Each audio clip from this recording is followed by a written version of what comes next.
తనకిచ్చిన కుమార్తెను బట్టి నీకు వందనాలు, స్తోత్రాలు స్తోత్రాలు స్తోత్రాలు స్తోత్రాలు నాయన. నూతన సంవత్సరం అనే దయా కిరీటం మీరు ధరింపజేసి ఉన్నారు కనుక ప్రభువారి స్తోత్రాలు నాయన. సంవత్సర కాలం అంతా నీ కాపుదల్లో భద్రపరిచి మీరెక్కడ నేను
సంఘ ఆహ్వానాన్ని తెలియజేద్దాం.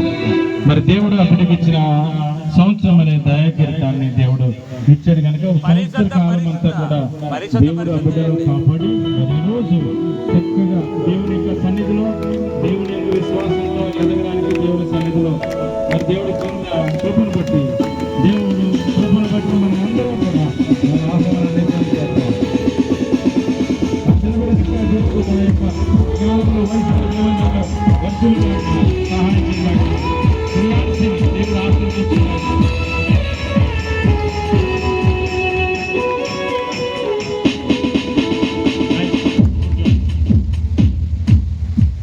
మరి ఈ సమయంలో ఏం చేస్తున్నాడు? తన ప్రియులు నిద్రించుతుండగా ఆయన వారికి ఇస్తున్నాడు. దేవునికి స్తోత్రం. వారు నెమ్మదితో నిద్రపోతున్నప్పుడు దేవుడు వారికి ఇస్తుంది ఏంటంటే, కుమారులు యెహోవాను గురించు స్వాస్థ్యము, గర్భఫలము, ఆయన ఇచ్చు బహుమానం. మరి ముఖ్యంగా చూడాలంటే ఒక గృహము కట్టబడాలి. ఓ గృహం కట్టబడిన తర్వాత వారి కష్టార్జితము ఆశీర్వదించబడాలి. వారికి చూసినప్పుడు దేవుడు ఆ విధంగానే దేవుడు వారిని ప్రేమించి, బుజ్జుబాబు అపర్ణను ప్రేమించి మరి మంచి బహుమతిని దేవుడు ఇచ్చాడు కనుక అందుకంటాడు, యవన కాలమందు పుట్టిన కుమారులు బలవంతుని చేతిలో బాణముల వంటి వారు అంటున్నాడు. అంటే దేవుడు ఒక వయస్సు నిర్ణయించాడు. వారికి వివాహం అయిన తర్వాత ఆ యవన దశలో వారికి బిడ్డలు అవ్వాలని దేవుని యొక్క సంకల్పము. అంతేకాదు వారు ఎలాగుంటారంటే బలవంతుని చేతిలో బాణముల వంటి వారిగా ఉంటారు. వారితో తమ అంబుల పొది నింపుకున్నవాడు ధన్యుడు. అట్టి వారు సిగ్గుపడక గుమ్మములో తమ విరోధులతో వాదించెదరు. దేవునికి స్తోత్రం. అంటే నా ఇంటి పెద్ద దాసుడే నా ఇంటికి వారసుడైపోతాడంటే దేవుడు అంటున్నాడు, అది కాదయ్యా, నీ గర్భవాసమును పుట్టినవాడు మాత్రమే నీకు వారసులు అవుతాడు. దేవునికి స్తోత్రం. నీ సంతానం ఎలాగ ఉంటుందో ఒకసారి చూస్తావా అని అడిగాడు. అంటే గబగబా ఏం చేశాడు? బయటికి రా అన్నాడు. బయటకు వచ్చిన తర్వాత ఏం చేస్తున్నాడు చూడండి. ఆకాశం వైపు పేరు చూసి నక్షత్రం లెక్కించడానికి నీ చేతనైతే లెక్కించమని చెప్పాను. నీ సంతానము అలాగుండును. అసలు గర్భఫలము లేదయ్యా, నా ఇంటి దాసుడే నాకు యజమానుడు వారసుడు అయిపోతాడంటే ఈయనేమంటున్నాడు?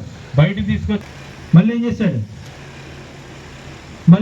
అతన్ని లెక్కించిన చేతనైతే లెక్కించమని సంతానం. అతడు యెహోవా నువ్వు నమ్మిను.